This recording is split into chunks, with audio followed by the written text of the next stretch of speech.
and I wonder, when I say the word leader, what or who is the visual representation for you?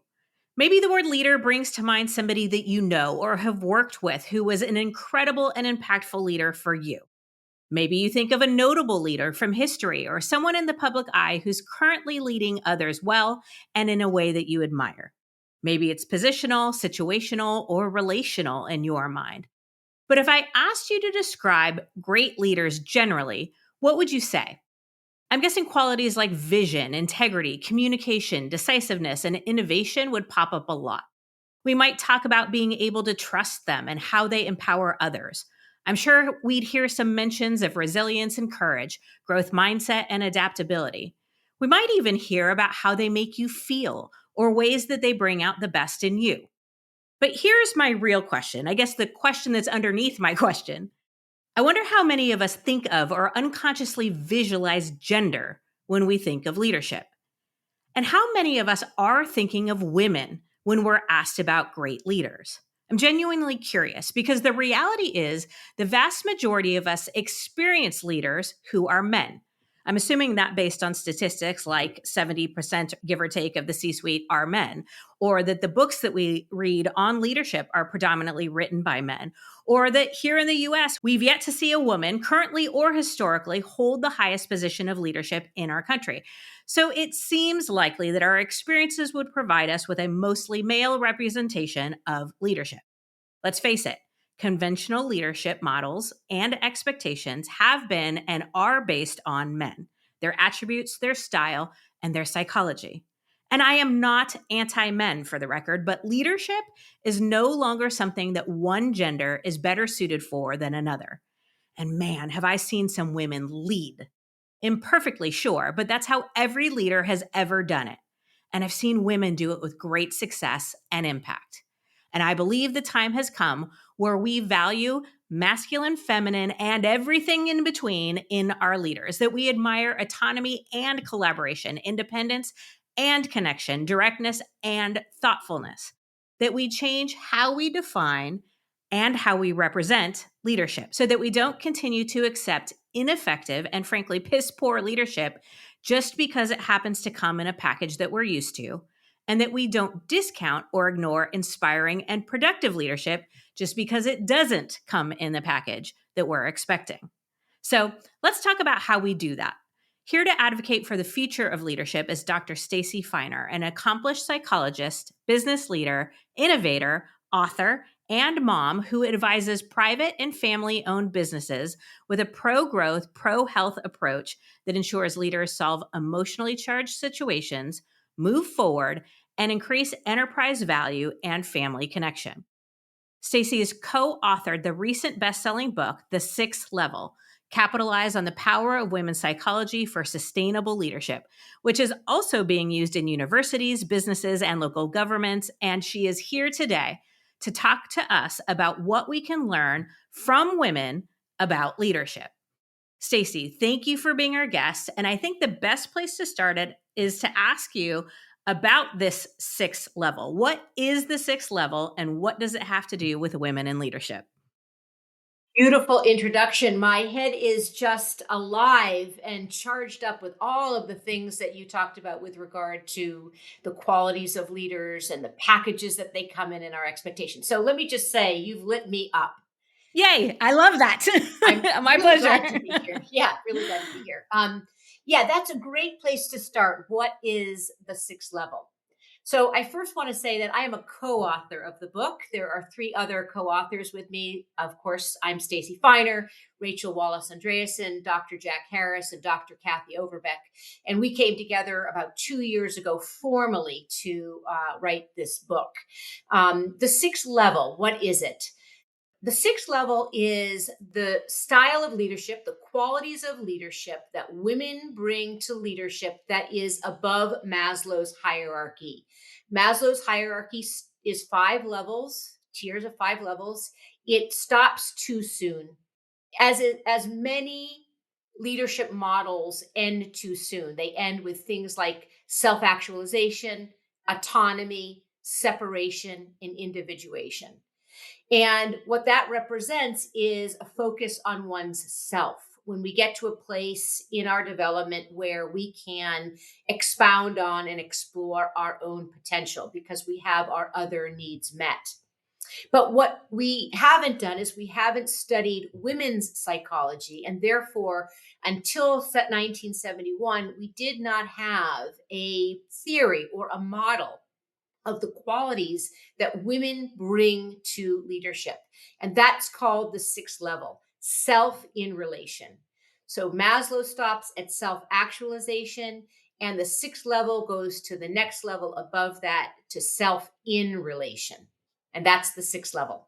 Okay. I'm wildly curious and I have some ideas running through my mind. So I'd love to hear from you. What does self in relation mean? What are you seeing, measuring, experiencing? What's different about self in relation versus self actualization or the other four levels? So the sixth level and self in relation. Self in relation is made up of four qualities: mutuality, ingenuity, justness, and intrinsic motivation. Those are four qualities that are sourced from women's psychology that make up self in relation. Now, self in relation was first coined in 1971 by Dr. Jean Baker Miller and a group of scholars at Wellesley College in Boston, along with another psychologist whose name is Carol Gilligan, who talks about the ethic of care. So, self in relation and the ethic of care are qualities that women bring to, let me just say, the species, right? The human species, right? Humanity. And until 1971, all traditional models, disciplines, and leadership models were based on men's psychology, partly because we live in a system that prioritizes men's perspective of the world, but also in many of those leadership positions, men were responsible for the studies and they were oriented to studying subjects who were men. So basically, all of the disciplines, the traditional disciplines that shape our society, that shape our reality, are missing a key component of our humanity, which is women's psychology.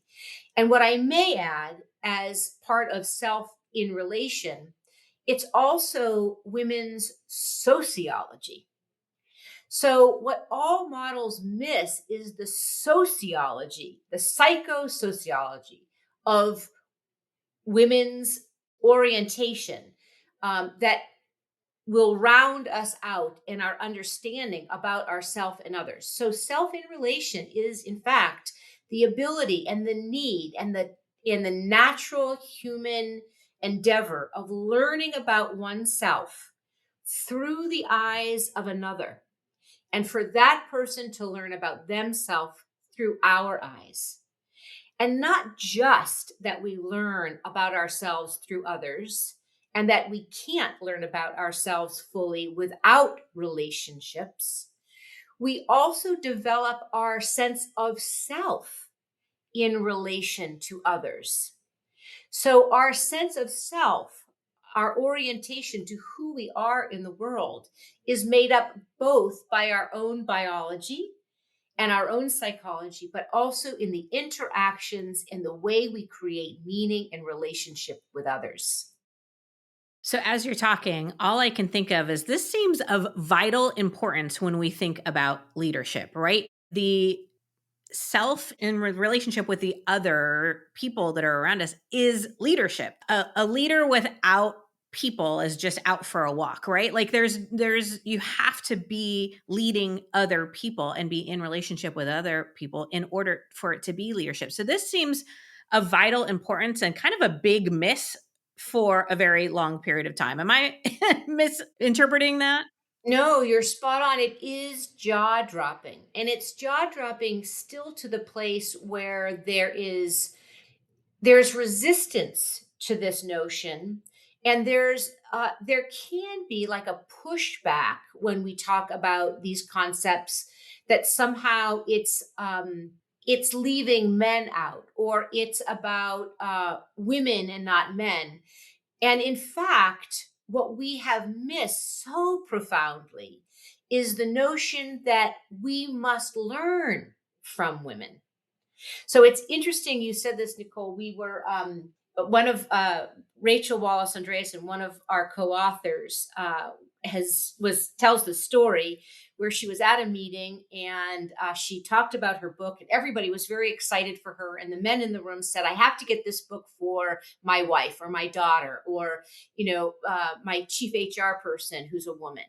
And all of them were talking about getting this book for a woman. And she said, "Isn't that interesting? When I buy a John Maxwell book, or when I buy a Jim Collins book, or when I'm looking for another leadership book that's, written by a man, I don't think to myself, I don't think this is going to be relevant for me." But somehow, when we orient books to or orient learning from women, people seem to think that only women learn from women. And that Mhm. is probably our biggest obstacle in terms of helping this model get absorbed and applied. But it's also the biggest blind spot. The relevance of what women know is so powerful. And I'll just, add this too, is women bring these four core qualities. And I'd like to talk with you about them because I think they will really further shape the depth of the conversation. So, dominance and command and control is a rather easy leadership methodology. When you create fear and when you have power over others, you can manipulate people to do for you in order to get some basic need met. But what women are orienting around are qualities not just of leadership, but necessities for healthy societies. So, mutuality is the ability, again, I'm going to say this again, to learn about oneself. It's a shared experience of learning about oneself and the world around through the eyes of others, and to shape ourself and our identity in relation. Ingenuity is also brought to the species through women. It's the ability to solve complex problems with novel solutions that serve the interests of many. Now, this is so fundamental because just by a little bit of comparison, men are oriented toward solving problems more linearly, based on precedent to serve the needs of their immediate target market or their immediate problem. So men are oriented to problem solving in a linear way, using precedent to serve the interests of a few, right? The most obvious target of the challenge or the goal. Women, again, I'm restating, are oriented to solving complex problems with novel solutions to serve the interests of many. And in order to do that, it takes more sophistication. It takes more time. It takes more consideration. So if you think about mothers who are trying to get three children, three unique individuals in one car to get to grandma's house or their grandparents' house, that mother has to be ingenious because they have a 7-year-old that has different developmental needs than their 5-year-old who has different developmental needs than their newborn. You have to strap one in, click one in, and snap the other one in. And all of them have to get into one vehicle and move in one direction. And because these children are aging at different times, right? You need to always be defining and creating new solutions. And so this is a unique quality that women bring to society. And it orients people around a collaborative system that serves many. There are a couple of things that pretty much everyone in the health and wellness industry can agree on, and one of them is the importance of drinking water. And having safe, clean water is the last thing we should have to worry about. And yet, according to extensive research by the Environmental Working Group, 3 out of 4 homes in America have harmful contaminants in their tap water, which is why I personally use and endorse AquaTrue. Their purifiers use a 4-stage reverse osmosis purification process and remove 15 times more contaminants than ordinary pitchers. And their purifiers fit every type of home, from installation-free countertop purifiers to higher capacity under sink options. And the AquaTrue filters are affordable and long-lasting. Plus, big bonus, you'll save the environment from tons of plastic waste. Listen, if I'm going to drink 80 ounces of water a day, I want it to be the very best water. AquaTrue comes with a 30-day money-back guarantee, and my listeners receive 20% off any AquaTrue purifier. Just go to aquatrue.com, that's AQUATRU.com, and enter code TIWW at checkout. That's 20% any AquaTrue purifier when you go to aquatrue.com and use promo code TIWW. This is resonating with me so much, both personally and in the coaching work that I do and in the leadership work that I've done. And what I love about what you said earlier is this isn't men versus women. This isn't like women only lead one way and they're only capable of leading one way. As a woman, I've accessed very often more masculine styles of leadership. I've been expected to, and I've also gravitated toward some of those. I Sure. think we're more malleable than we give ourselves credit for. And by the same token, I don't think that we're saying, only women can solve complex problems with novel solutions to serve the interests of many. What we're saying is women are doing this on a more consistent, regular basis. We're expected to. And men have the opportunity to, or any gender has the opportunity to learn that skill and develop that behavior because it's beneficial in leadership. I'll also say too, the 10 to 12% of the people who listen to a podcast called This Is Woman's Work, who aren't and don't identify as women, are like, they just have a special place in my heart because of what you were saying earlier. This idea that we all can learn from women and women's experiences. This is not just about women teaching women how to lead. This is about leaders learning from women very unique and imperative leadership skills. Yes, and I do want to react to that. I want us to remember there are 2 other core differentiators that we'll get to. But I do want to reiterate what you just said. So this style or this approach to leadership is of great importance in this point in time for a number of reasons. First of all, we are at a very fragile place in human history, where we are outpacing, our growth. Our technology is outpacing the development, the psychological development of human beings, and so we are becoming increasingly immature as AI and technology becomes more mature. So our social psychological development is actually getting increasingly constrained. We are more insulated and isolated, and we are less prepared to engage in the world emotionally. We are defensive, we're polarized, we're self-oriented as opposed to other-oriented, and a lot of this comes from feeling like the world has not been paying attention to our particular needs. So it's an interesting pendulum swing. But in the face of technology and AI, emotion that's going to replace a lot of our workforce. Emotions and the ability to understand, relate to, learn from, express, to trust our emotions, to operate from emotions, to let our emotions inform us in order to make better decisions is paramount. And this model does reinvigorate and reestablish and surface the priorities of emotional connection, emotional reciprocity, and healthy social dynamics.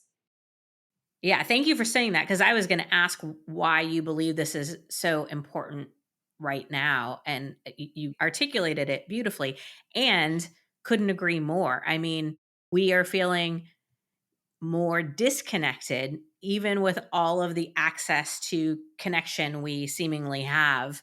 We are being replaced in certain ways, as you mentioned. So, all fascinating things, but I want to make sure we talk about the four core qualities. I know you Yes, hit two: mutuality yes. and ingenuity. Justness, is that the third? Justice is the third one. Justice. Okay. Justness, Justness, Okay. justness. Great. And by definition, our definition is full and fair representation with consistent and transparent due process.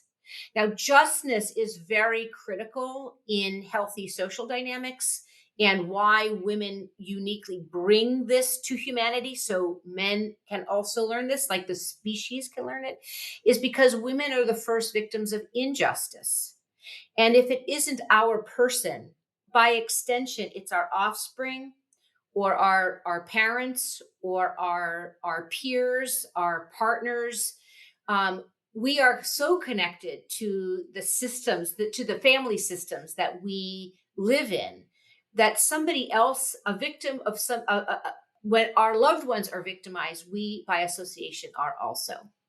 So women bring a sensibility around clarifying shared rules, shared expectations for justness, so that we can agree on the rules of engagement and minimize the potential of dominance from taking over. Essentially, what we are living in is we're living in a system that has recognized dominance as the primary form of an organizing system, organizing factor, missing these four core differentiators, and dominance has thus taken over, and it's an incomplete leadership model just by definition. So we're operating with an incomplete and insufficient model for managing justness. And in systems where there's injustice, right, you can't have healthy social dynamics. So this model requires a focus on justness and fair and full representation. And finally, intrinsic motivation. Intrinsic motivation is the willingness for a person to go above and beyond one's own narrow self interest for mutually rewarding and beneficial outcomes. Now, just think about intrinsic motivation is when people show up because they want to. I am intrinsically motivated to be here with you today, right? Because I will receive benefit. I know I will deliver benefit. We have a mutual interest in being here together. And so it's really important to recognize that building communities requires getting people to want to be there. And the way people want to be there is when they believe somebody is looking out for them and their best interests, and they can also contribute to other people's best interests. So, you know, do you remember? I don't know if you remember, maybe some of your listeners remember when the term buy in, how important buy in is. We have to get people to buy in. And I Yep. remember feeling so good about recognizing that leaders need the employees, the workforce to agree with what's happening. But even buy-in can feel a little bit manipulative and perhaps somewhat coercive. Intrinsic motivation, right, is the elevated, these are all the elevated interactions in emotional relationships that we have both with each other and to the environments that we in. So if we go back to mutuality, that's two-way empathy, right? It's reciprocal empathy. It's reciprocity. Ingenuity, right? It's to serve the interests of many by creating new solutions. It's justness, full and fair representation, and it's intrinsic motivation. The responsibility for everybody to show up because we want to be in the service of each other. So Mhm. these are not just qualities of leaders, but these are the leader qualities that also create the conditions for healthy social dynamics. Okay, so as you're talking, this is all making so much sense to me, but I one of the frustrations I've often run into in the work that I do is trying to convince leaders, mostly men in my experience, that this isn't just a feel good. This isn't just, and I put in air quotes, the right thing to do, that this actually impacts the productivity, sustainability, profitability of the organization or business. So, as you talk Yes. about these four core qualities, Yes. can you elaborate a little bit on why this is also good for business? Yes. And so the book is layered. Um, and I wanted to say that, and I'm glad you're mentioning this, that there are 16 narratives written by 16 exemplary women leaders whose stories reveal and illustrate and prove the model. When they have applied the core four differentiators, collectively, they have experienced an increase in retention, an increase in productivity, a decrease in interpersonal dynamics, a decrease in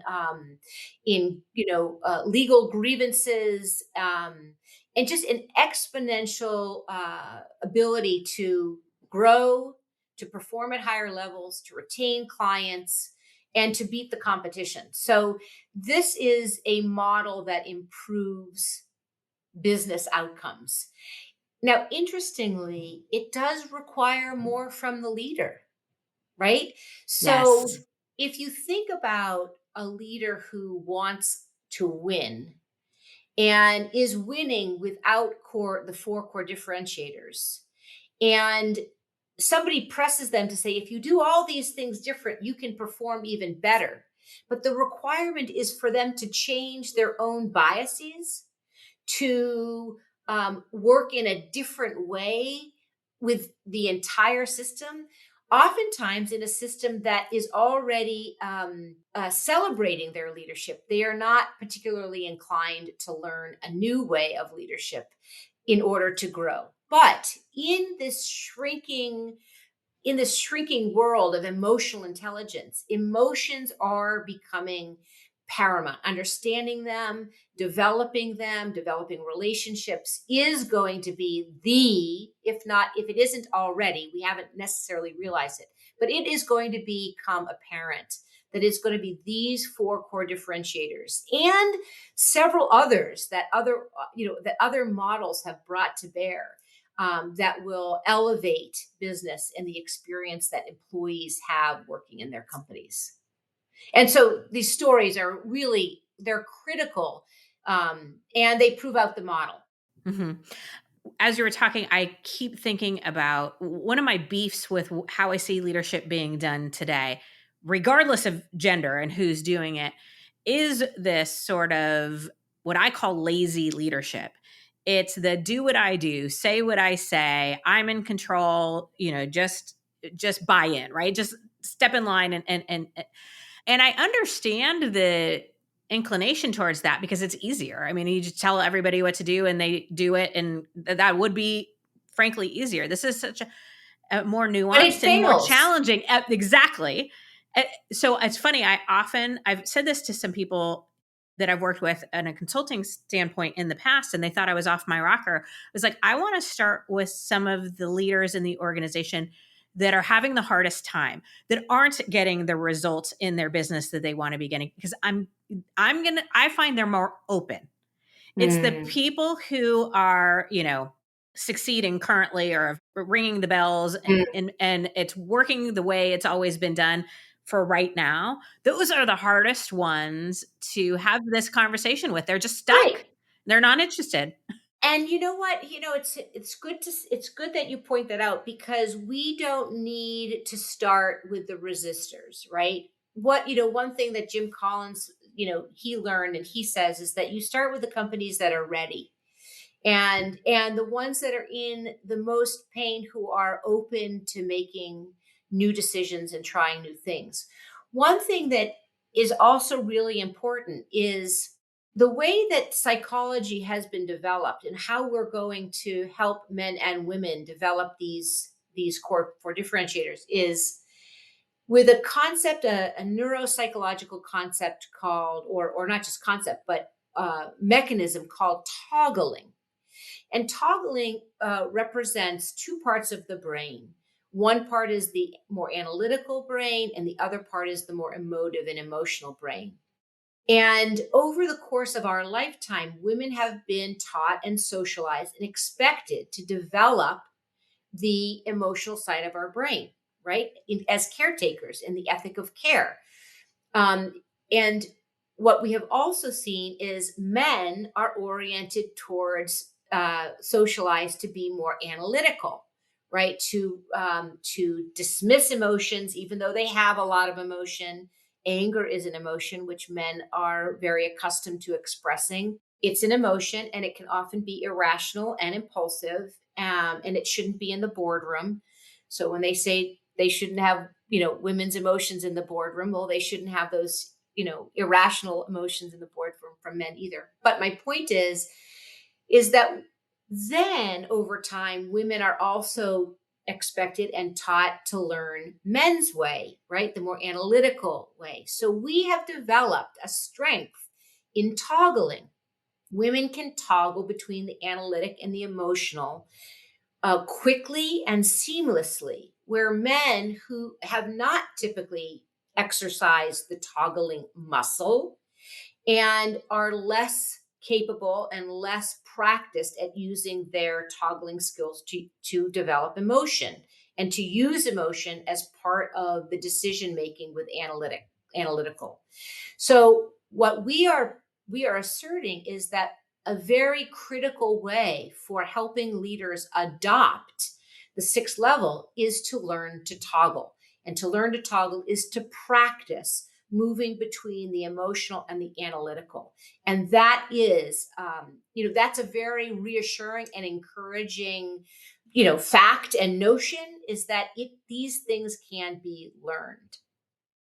Again, I love that you said men are less practiced, because what you didn't say, but is implied, is not less capable, right? Less practiced. So we can all toggle. And this, I think, is an incredible opportunity for all of us as leaders. And I think as women to recognize when we're doing it.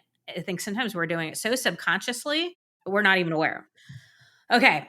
I know you want to learn more about the sixth level, as I do as well. So make sure you go to the6level.com, where you can buy the book in bulk for a discount. So get it for your teams, the leaders in your life of all genders. And you can also, of course, buy it on Amazon.